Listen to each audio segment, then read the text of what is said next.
Clara Bennett had always lived a quiet life. She wasn't the type to dream big or ask for more than what she already had. Her days were spent working as a maid at Hawthorne Manor, a massive estate owned by one of the richest men in town, a billionaire named Adrian Hawthorne. At just 24 years old, Clara didn't have much to call her own except for her determination and her love for her mother, who was often unwell. Life wasn't easy, but Clara never complained. She found comfort in routine, the rhythmic swish of her mop across marble floors, the soft hum of her vacuum cleaner gliding over plush carpets, and the satisfaction of seeing everything clean and orderly. Hawthorne Manor was like something out of a movie.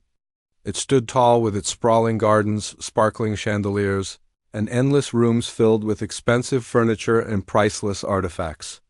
To Clara, it felt like another world, one far removed from her simple upbringing. The mansion was so large that even after months of working there, she still hadn't explored every corner of it. Most of the time she stuck to her duties, cleaning bathrooms, dusting shelves, and making sure everything looked perfect for whoever might walk through those doors. Adrian Hawthorne was rarely seen around the house. He was known for being cold and distant, not just to his employees but to almost everyone.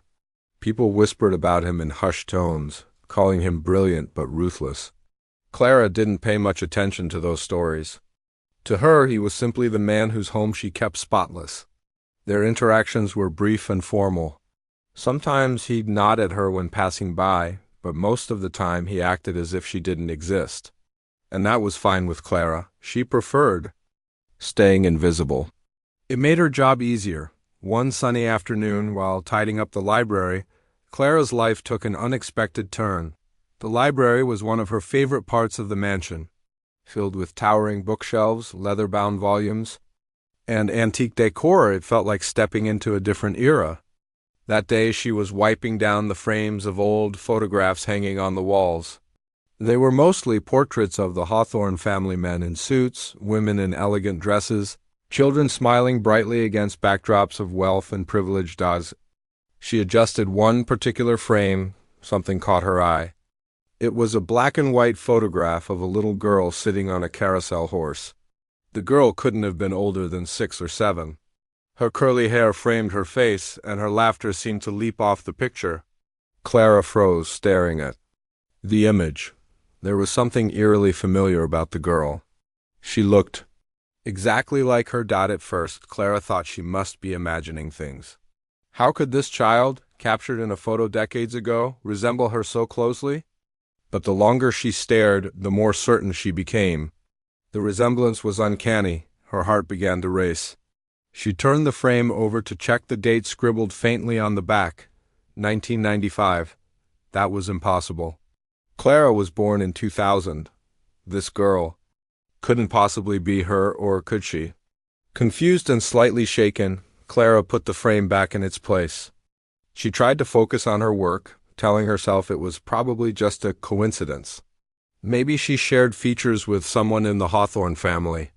After all, people sometimes said she looked like celebrities or historical figures they'd seen in pictures. Still, the image lingered in her mind long after she left the library. Over the next few days, Clara couldn't stop thinking about the photograph. Every time she passed the library, she felt drawn to it, as if the girl in the picture was calling out to her. Finally, unable to resist any longer, she decided to take another look. This time she examined the other photos nearby, searching for clues.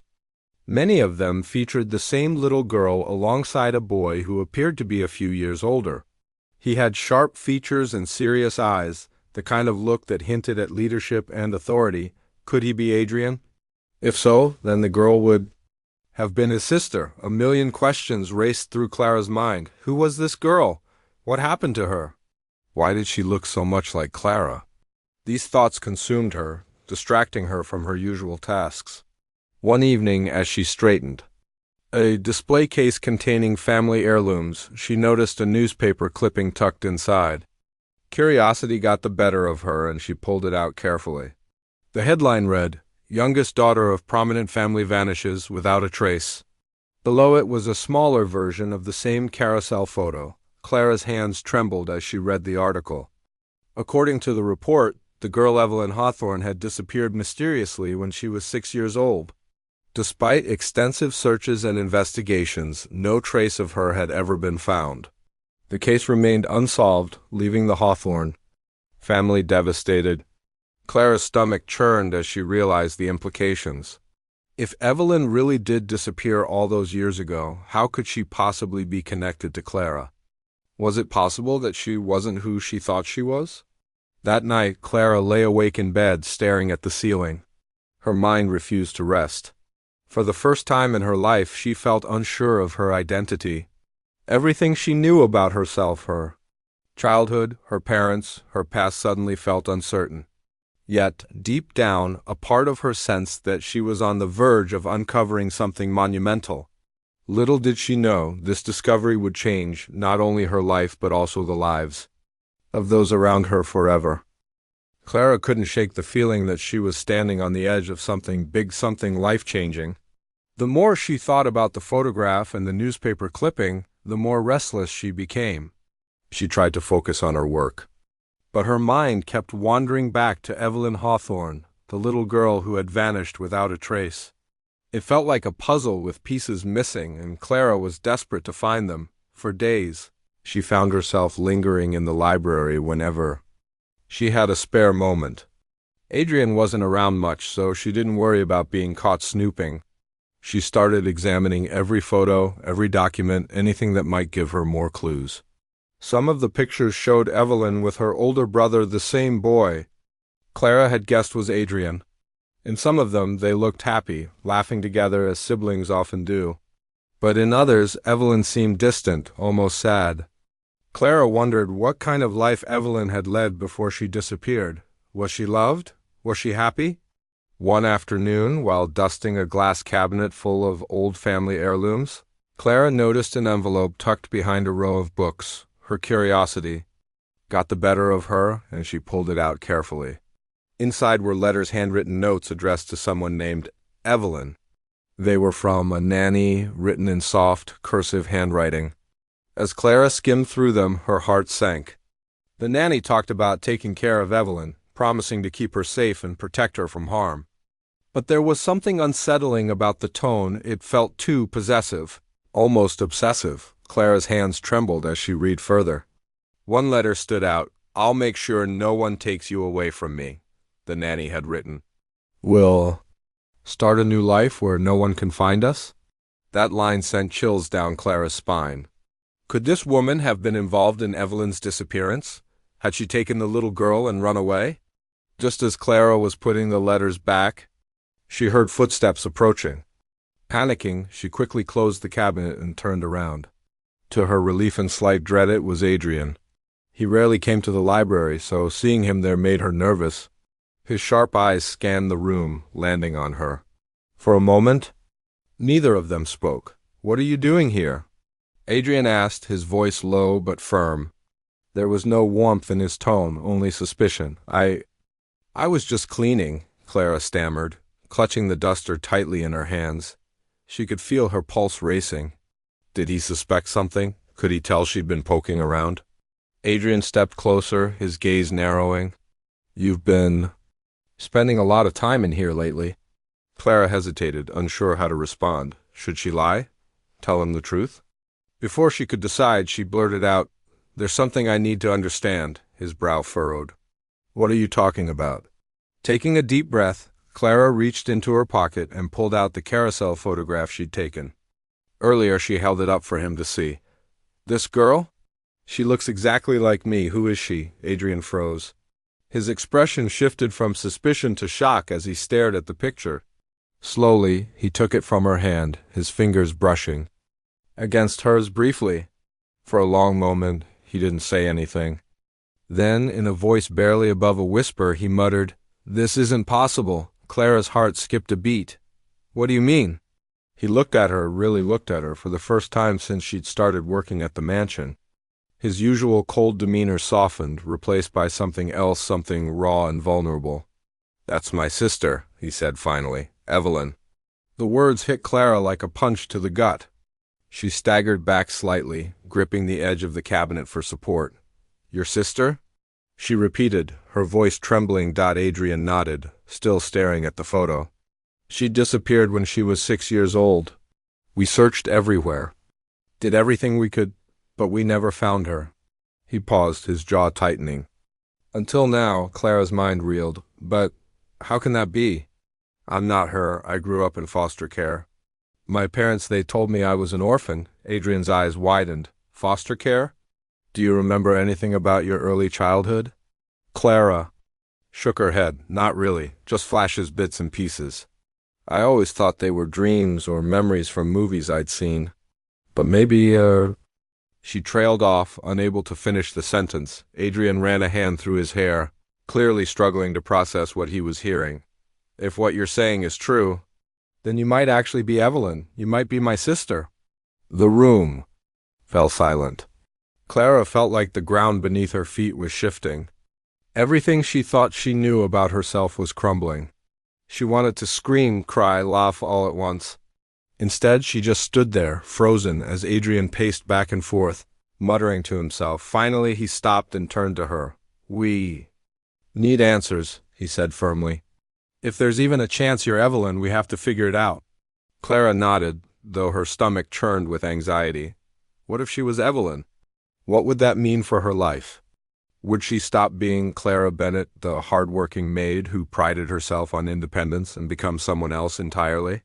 Someone tied to a family she didn't know, a past she couldn't remember? Adrian must have noticed her hesitation, because his tone softened. I know this is overwhelming, he said. Believe me, I'm shocked too. But if there's a possibility you're my sister, I owe it to our family to find out the truth. Clara swallowed hard. Okay, she whispered, let's do it. Over the next few days, Adrian and Clara dove into the family archives together. They spent hours poring over old documents, newspaper clippings, and medical records. Each piece of information brought them closer to understanding what had happened to Evelyn all those years ago. They learned about the custody battle between their parents, the trusted nanny who had gone rogue, and the desperate search that followed Evelyn's disappearance. As they worked side by side, Clara began to see a different side of Adrian. Beneath his cold exterior was a man burdened by guilt and grief. He admitted that he had blamed himself for not protecting Evelyn, even though he was only a teenager when she went missing. Hearing him open up like that made Clara realize how deeply he cared not just about finding his sister, but about making things right.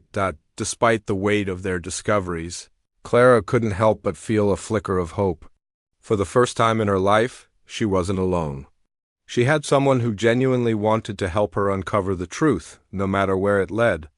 And though she still didn't know for sure whether she was Evelyn Hawthorne, she knew one thing for certain: her life would never be the same again. The deeper Clara and Adrian dug into the past, the more tangled the web of secrets became. Every document they uncovered seemed to raise as many questions as it answered.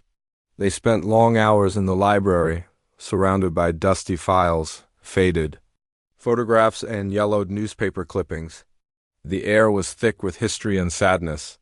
It felt like they were piecing together a puzzle that had been broken for decades. One evening, as the sun dipped below the horizon and painted the sky in hues of orange and pink, Clara found herself staring at a stack of medical records. These weren't just any records, they belonged to Evelyn Hawthorne. There were vaccination charts, doctor's notes, even dental records. Each detail painted a clearer picture of the little girl who had vanished without a trace. But what struck Clara most was how familiar some of those details felt.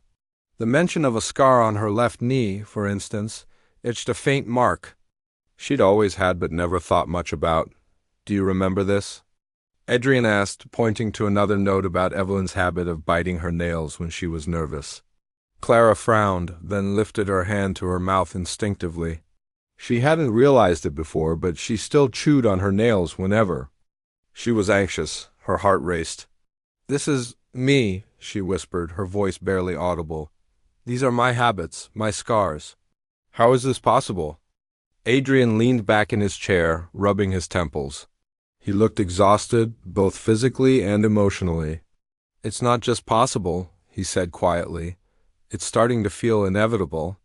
Clara wanted to argue, to deny it all, but the evidence was piling up too fast. Still, accepting the truth wasn't easy. Who was she, really?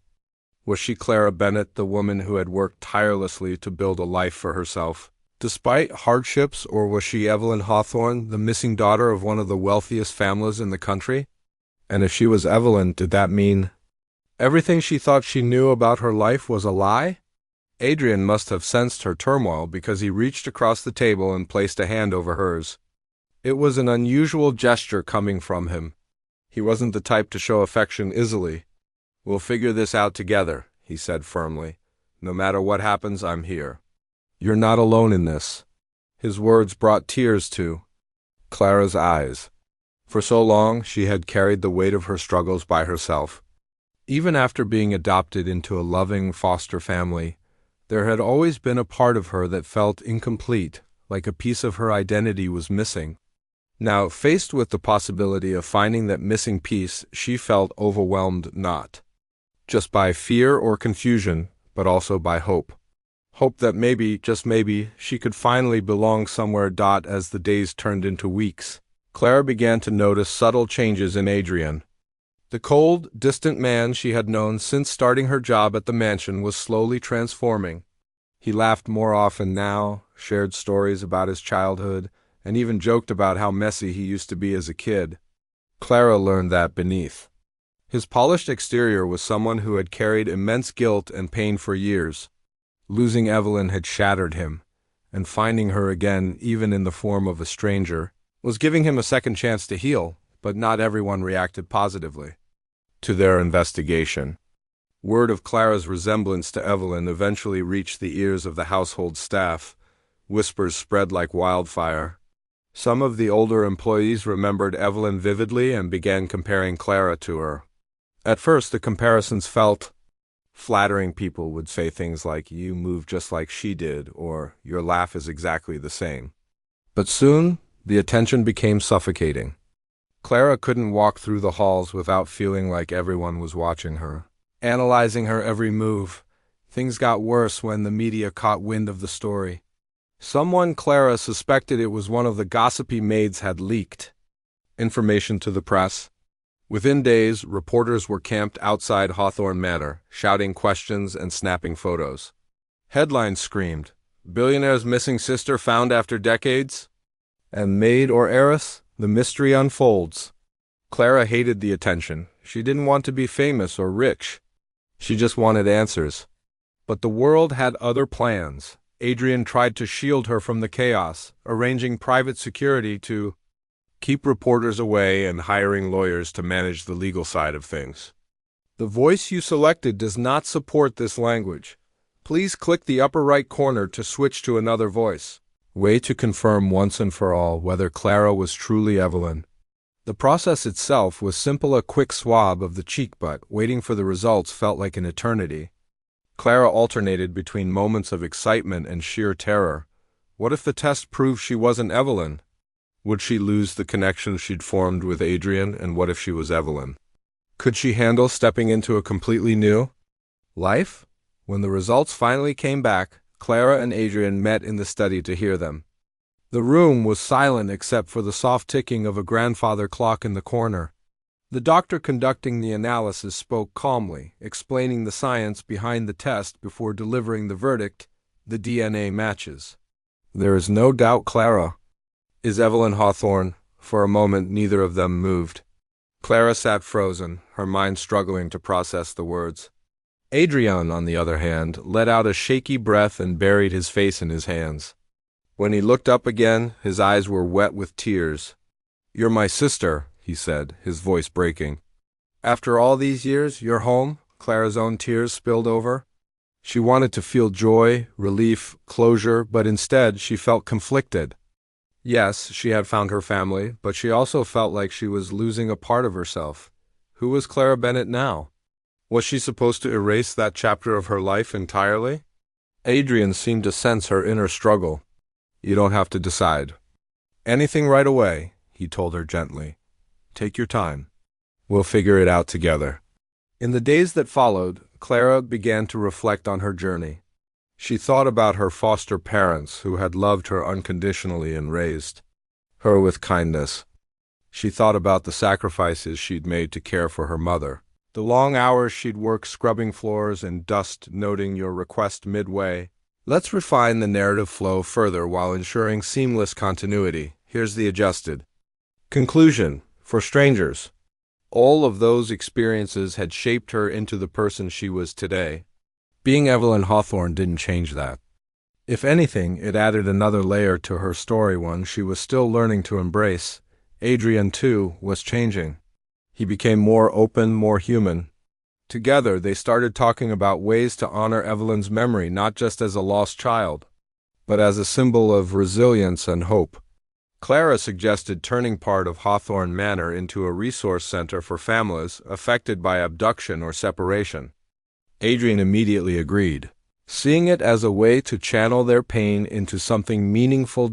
As the mansion transformed, so did Clara. She stopped thinking of herself as just a maid or just Evelyn. Instead, she embraced both sides of her identity. She was strong, determined, and compassionate, qualities that defined her regardless of her last name. And though the road ahead wouldn't be easy, she knew she wouldn't have to face it alone. With Adrian by her side, she was ready to step into the future, one that promised healing, purpose, and belonging. The media storm surrounding Clara's discovery as Evelyn Hawthorne showed no signs of calming down. Reporters camped outside the gates of Hawthorne Manor day and night, their cameras flashing like strobe lights whenever anyone dared to step. Outside, tabloids ran wild with headlines, some speculative, others downright ridiculous. Some claimed Clara had orchestrated the entire thing for fame, while others painted her as a tragic figure finally reunited with her long-lost family. The constant scrutiny weighed heavily on her, but she refused to let it break her. Adrian did everything he could to shield her from the chaos. He hired a team of lawyers to handle the legal aspects of the situation and arranged for private security to keep the paparazzi at bay. But even with these measures, Clara couldn't escape the feeling that her life was spiraling out of control. She missed the simplicity of her old routine, the quiet mornings before sunrise, the satisfaction of seeing a freshly cleaned room, the small joys of an ordinary existence.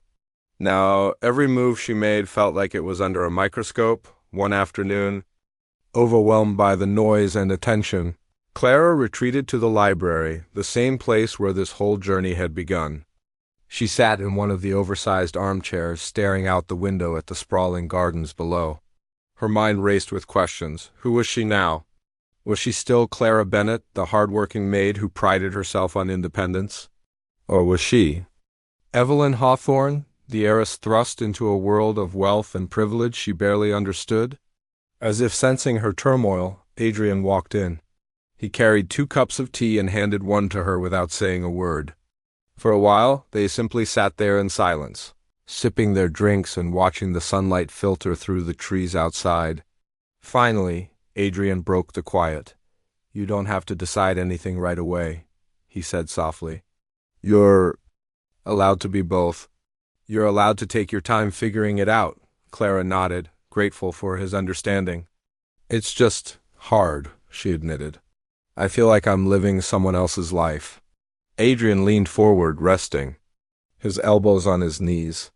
"This is your life now, whether you like it or not. But here's the thing, you get to decide what that means. You don't have to become someone you're not. You can honor who you were while embracing who you are." His words struck a chord deep within her. For so long, Clara had felt torn between 2 identities, as though choosing one meant losing the other. But maybe Adrian was right. Maybe she didn't have to choose. Maybe she could find a way to blend the pieces of her past with the possibilities of her future over the next few weeks. Clara began to settle into her new reality. It wasn't easy. There were moments when the weight of everything threatened to crush her, but she faced each challenge head-on. One of the first things she did was reach out to her foster parents. She owed them so much. They had given her love, stability, and a foundation to build her life upon. Telling them the truth was one of the hardest conversations she'd ever had. When she finally mustered the courage to call them, she braced herself for anger or disappointment. Instead, they listened quietly, their voices filled with nothing but pride and support. "You'll always be our daughter," they told her. "No matter what happens, we're proud of the person you've become." Their words brought tears to her eyes. They reminded her that family wasn't defined by blood alone. It was about love, connection, and shared experiences. Knowing they still accepted her gave her the strength to move forward. With Adrian's help, Clara also began exploring ways to use her newfound influence for good. The idea of turning part of Hawthorne Manor into a resource center for families affected by abduction or separation quickly gained traction. Together, they worked tirelessly to bring the vision to life. They hired counselors, organized workshops, and created spaces where people could come together to share their stories and find solace in community. Watching the project unfold filled Clara with a sense of purpose she hadn't felt in years. It wasn't just about honoring Evelyn's memory, it was about creating something meaningful, something that could help others heal.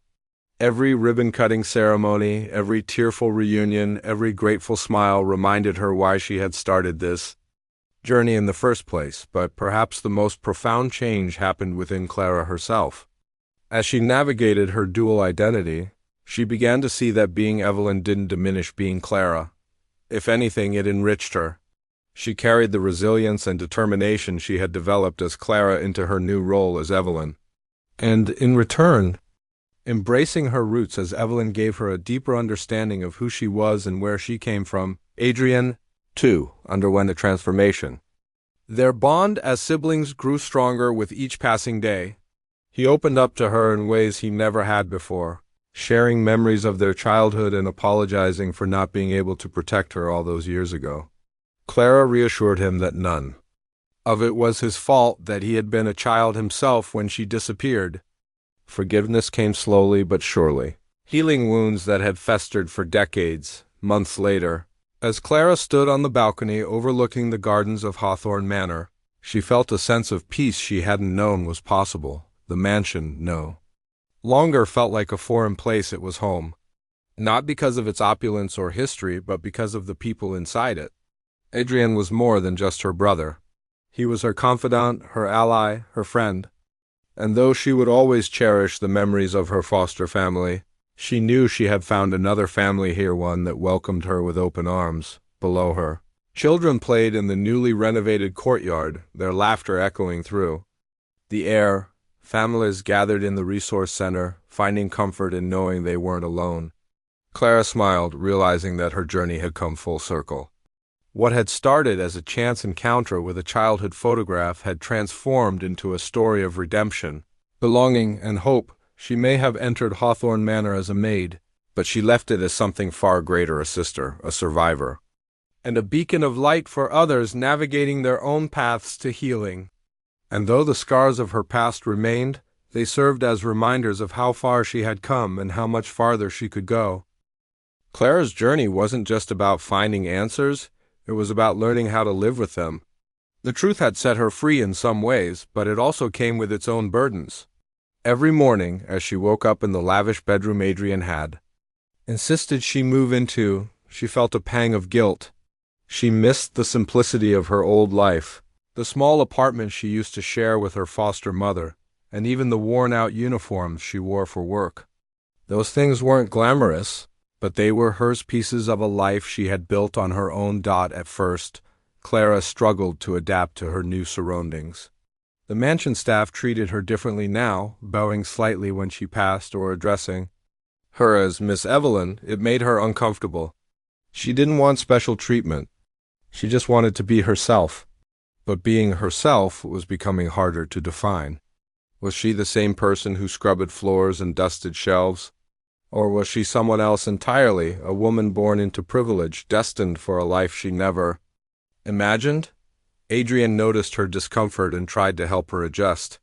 He encouraged her to take her time, reminding her that there was no rush to embrace her role as an heiress. "You don't have to change overnight," he told her one evening over dinner. "Take it slow. Find what feels right for you." Clara appreciated his patience, but she knew she couldn't hide forever. The world outside Hawthorne Manor was watching. waiting to see how this former maid-turned-heiress would step into her new life. She decided to face the challenge head-on, not by conforming to expectations, but by staying true to the values that had guided her all along: hard work, kindness, and resilience. One of the biggest changes Clara embraced was using her platform to make a difference. The Resource Center at Hawthorne Manor became her passion project. She spent hours meeting with counselors, organizing events, and speaking directly to families affected by similar tragedies. Hearing their stories reminded her of her own journey, the pain of loss, the longing for answers, and the hope of finding closure. Each interaction deepened her resolve to create something meaningful out of her experience. The center quickly gained attention, not just locally but nationally. News outlets began highlighting its impact, showcasing how it provided support and resources to families torn apart by abduction or separation. Clara found herself giving interviews, attending fundraisers, and even delivering speeches at conferences. At first, public speaking terrified her. Standing in front of a crowd, knowing all eyes were on her, made her palms sweat and her heart race. But with practice and plenty of encouragement from Adrian, she grew more confident. Her speeches resonated because they came from the heart. She didn't sugarcoat her struggles or pretend she had all the answers. Instead, she shared her story honestly, talking about the confusion, fear, and self-doubt she had faced. "I'm still figuring things out," she admitted during one talk. "But I've learned that healing doesn't happen alone. It happens when we lean on each other, when we refuse to let our scars define us." Her words struck a chord with audiences, inspiring others to seek help and hold on to hope. People started reaching out to her, sharing their own stories of loss and survival. Some thanked her for giving them strength. Others simply needed someone to listen. Clara responded to every message personally, knowing how much it meant to feel seen and heard. As months turned into a year, Clara began to find balance in her dual identity. She stopped seeing herself as two separate people, Clara and Evelyn, and instead embraced the idea that she was both. The qualities that had defined her as Clara, her determination, humility, and compassion, remained intact, even as she stepped into her role as Evelyn. She realized that wealth and privilege didn't have to change who she was. They could amplify the good she wanted to do in the world. Adrian played a crucial role in helping her navigate this transition. Their relationship evolved from cautious siblings reconnecting to genuine friends who trusted and supported each other. They spent weekends exploring the estate together, uncovering hidden corners of the mansion and sharing memories of their childhoods, his as the older brother who had tried to protect his sister, and hers as the girl who had grown up believing she was an orphan. Through these conversations, Clara pieced together fragments of her past. She learned about Evelyn's favorite toys, the songs she used to sing, and the dreams she once had. Slowly, those memories began to weave themselves into her present, filling gaps she hadn't realized existed. It wasn't always easy. There were moments of sadness and frustration, but it was healing in its own way. Despite the progress she made, Clara never forgot where she came from. She stayed in touch with her foster parents, visiting them regularly and bringing Adrian along whenever she could. Seeing the three of them together, laughing, sharing meals, swapping stories, felt like a miracle. Her foster parents welcomed Adrian with open arms, treating him like the son they never had.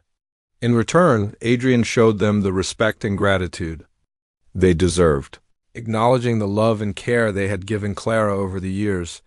"They're the reason I'm here today," Clara told him once. "If it weren't for them, I wouldn't have survived. I owe them everything." Adrian nodded, his expression thoughtful. "Family isn't just blood," he said. "It's the people who stand by you no matter what." By the end of the year, Clara had transformed not only herself but also the legacy of the Hawthorne family. What had once been a symbol of wealth and exclusivity became a beacon of hope and healing. Families from all walks of life walked through the doors of Hawthorne Manor, finding comfort in its halls and gardens. Clara's efforts inspired others to contribute, whether through donations, volunteer work, or simply spreading awareness. Standing on the balcony one crisp autumn evening, Clara looked out at the estate bathed in golden sunlight. Below her, children laughed as they chased leaves across the lawn while parents sat together on benches, sharing quiet moments of connection. She felt a deep sense of fulfillment, knowing that her journey had led her here to a place where she could make a difference. She wasn't just Clara Bennett anymore, nor was she solely Evelyn Hawthorne. She was both and so much more. She was proof that identity isn't fixed, that it can evolve, expand, and encompass all the pieces of who we are. And though the road ahead would undoubtedly bring new challenges, she faced it with courage, knowing she wasn't alone. In the end, Clara's story wasn't just about uncovering the truth of her past. It was about building a future filled with purpose, love, and hope for herself, her family, and everyone whose lives she touched along the way.